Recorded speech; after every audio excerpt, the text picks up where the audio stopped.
You know, those images of the LA wildfire. It's just, it's hard to look away, right? Like, it's almost like, oh, is this real life? A disaster movie or something. But we wanted to, like, really understand it, Yeah. beyond just, like, the shock.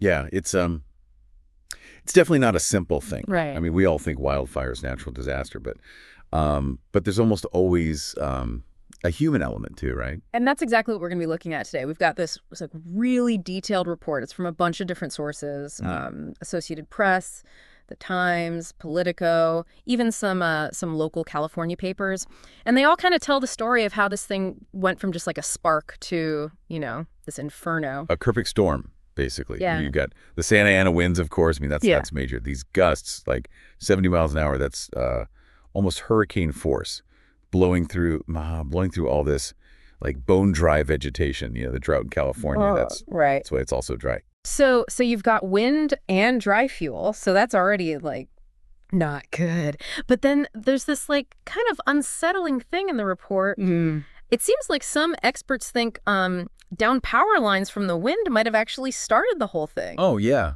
that's a big question now. Yeah. Were the utility companies even ready for this kind of weather? I mean, could they have done more to prevent this? It's a hot topic, you know. Yeah. It's getting pretty heated. And it gets even more complicated, I guess, when you see this quote from the U.S. Department of Fire Extinguishing Services. They said, "This fire is beyond human control. The only solution is rain." And that's just, like, that's pretty dark, right? It really is. Yeah. That makes you feel kind of helpless. Yeah. Like we just have to wait for the weather to change and there's nothing we can do about it. But there is that, like all this support coming from communities all over. Oh, yeah. It's like this disaster brought out the good and the bad in people all at once. Yeah, it's true. Yeah, it seems like everybody wants to blame, somebody else, the government, the utility companies, Right. even each other. Yeah. But is that even helpful? Just pointing fingers instead of figuring out solutions? It's tricky. Yeah. I mean, people should be held accountable. That's important. Right. But you have to understand, like, a situation like this, it's complicated. There's a lot of factors. It's not always as easy as just blaming one person, Right. So where do we go from here? There's like all this perfect storm that created the fire, and now we've got this feeling of helplessness and all these communities coming together. What does it all mean? Well, I think it means we need to move past blaming each other. Yeah. And start asking some tougher questions, like how can we be more prepared for this kind of thing? Are we spending enough money on preventing fires? Yeah. And I think the biggest question is, are we taking climate change seriously enough? Because these huge fires, they're just going to keep happening, and they're going to get worse as the planet gets hotter. And then that's when it really feels overwhelming, right? Yeah, Because it's like, it's not just LA. This is a worldwide problem. absolutely. But let's maybe take a step back Okay. and look at what this fire did, because it's really it's pretty shocking how much damage there is. Like when we say environmental damage, it's hard to even grasp how bad it is. Yeah. The report says over 35,600 acres have burned. But what does that even look like? It's got to be like whole ecosystems just wiped out, right? I mean, yeah, imagine driving for an hour straight and all you see the whole time is just blackened trees, ash, like everything's different now. And it's not just the trees, it's all the animals that live there, the birds, the deer, all the little creatures, Right. Their homes are gone. A lot of them probably died in the fire too. It's like a scar on the landscape. Yeah. It'll take it like forever to heal. And that's just the beginning. Yeah. In the long term. It's a lot more serious.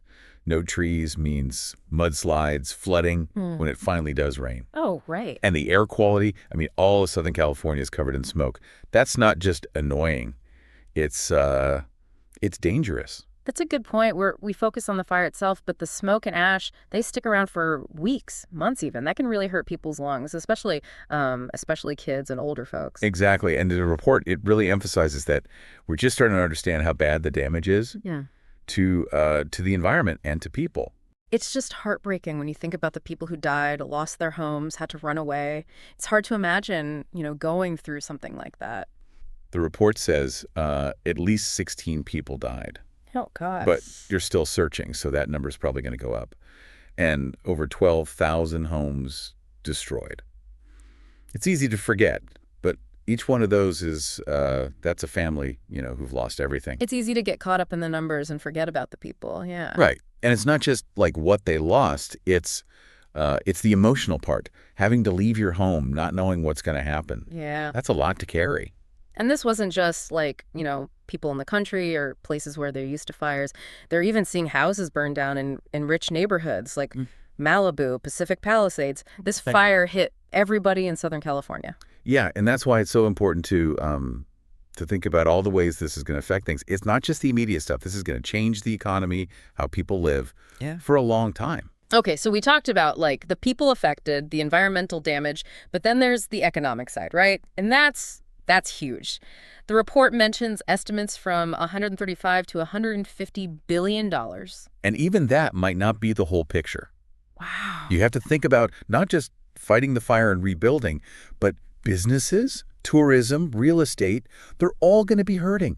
We could see the economy here take a nosedive for years. Yeah. And everyone's going to feel it. This $150 billion number, that's not just like a number on a page, right? Right. That means insurance is going to go through the roof, building stuff will cost more, and it could even affect like global supply chains because California makes so much stuff, right? Yeah, there are going to be ripples everywhere. And that's what we'll look at in the next part of our deep dive, the economic and political fallout of this whole thing. So yeah, we've got this this huge economic impact, but it's not just about the money Yeah, it feels like this fire, it's like it showed us how fragile things are, not just, like roads and buildings, but like how we think about things. Absolutely. The report, it really digs into that. And I think one of the biggest things is climate change. It's tough not to say I told you so, but it's more like, it's sad to see it actually happening. Scientists have been saying for years that like a hotter planet means crazier weather, more fires, And it's not just California anymore. We're seeing these huge fires everywhere. Australia, the Amazon, even Siberia. It's a global thing now. It's like demanding our attention. Yeah, it feels like things are changing. For a long time, people thought climate change was like something way in the future and not our problem. But now it's like literally at our doorstep, burning down our houses, It's making us face some hard truths about, what we've been doing, like how much are we willing to give up to get off fossil fuels? Are we ready to do things like carbon pricing, invest in a ton of renewable energy? Those are the big questions, huh? And it's like, we need to do something now, but everything's moving so slow politically. Yeah, and the report really shows that, especially when it comes to like being ready for disasters. Are our warning systems good enough? Can we evacuate people quickly? These are questions every town, every city needs to be asking, not just, places where they're used to fires. Right. But is there a difference between like blaming people and just wanting them to do their jobs? Should we be looking at what the utility companies were doing, or is that just like picking on them when things are bad? Well, I think it's fair to ask the hard questions. Were they keeping their equipment up to date? Did they care more about making money than safety? Right. But honestly, it goes beyond just one company or one industry. We need to change the whole way we get our energy, So it's not just about putting out fires, it's about stopping them from starting in the first place. And that's got to be a big change, not just things individuals can do. Exactly. In this report, it's making a strong case for stricter rules, more money spent on prevention, holding these companies accountable. Yeah. We can't keep ignoring this problem. Yeah. Speaking of ignoring problems, the report also talks about the political side of this fire. It seems like everyone's blaming everyone else for it.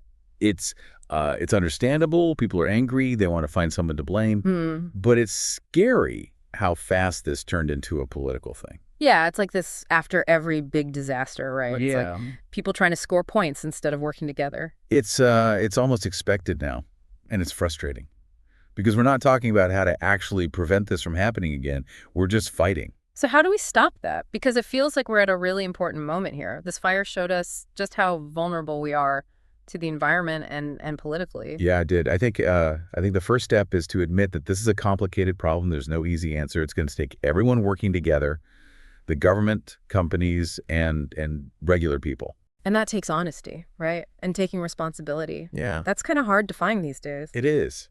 But I think this fire could be like a wake-up call. If we can stop blaming each other and try to agree on something, maybe we can actually turn this awful thing into a way to make things better. That's a That's a nice thought. And I think it's important to hold on to that, even when things are this bad. Yeah. Because if we give up hope, then what's the point? Exactly. We can't give up. There are solutions. There are people working hard to fix this. And in the end, it's up to each of us to decide, what we're going to do about it. I think that's a really important message. It's easy to feel helpless when something like this happens. But we all have a role to play, right? We do. And it doesn't have to be some big, huge thing. It could be just learning about the issue, talking to your friends and family about climate change, maybe donating to a group that's doing something about it. Or something bigger, like getting involved in politics, pushing for new laws, even just changing how you live so you're not, putting out as much carbon. Right. Every little bit helps. Yeah. And when we all do something, that's when things really change. So we talked about the environment, the economy, the politics, but what about like the people? The report talks a lot about how strong communities are, how people have been helping each other. And that's what gives me hope. Because even when things are really bad, we see people being kind, being good to each other, neighbors helping neighbors, strangers helping strangers, everyone working together to rebuild. It reminds you that even with these big, scary problems, the answers often start small, right? In our own neighborhoods. It's true.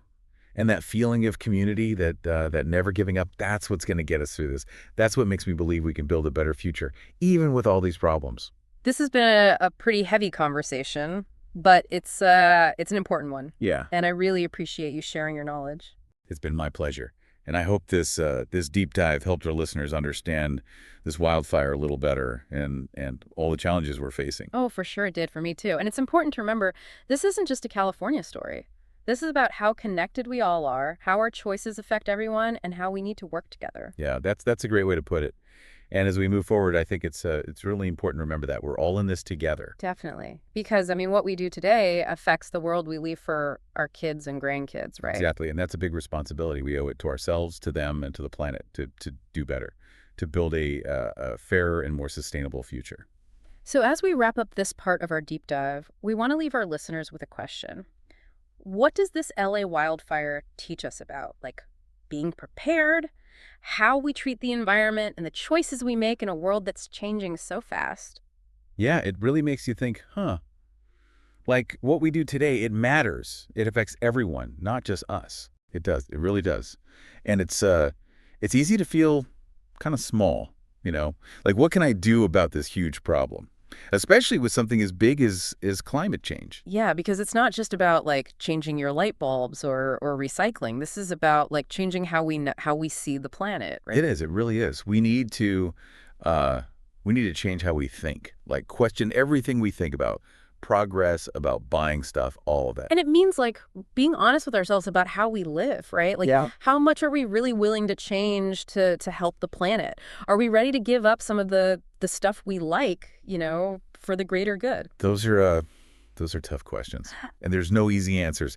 But I think this wildfire, it showed us something. It showed us that doing nothing, that's way more expensive than changing how we do things. It's like a warning sign, right? Like a glimpse into what the future could be like if we don't change, where these fires happen all the time. Yeah, exactly. Yeah. And the question is, are we going to listen to that warning? Are we going to learn from this and actually do something to stop it from happening again? That brings us back to that hope you were talking about, right? Because as bad as this fire was, it also showed how strong people can be. Oh, yeah, absolutely.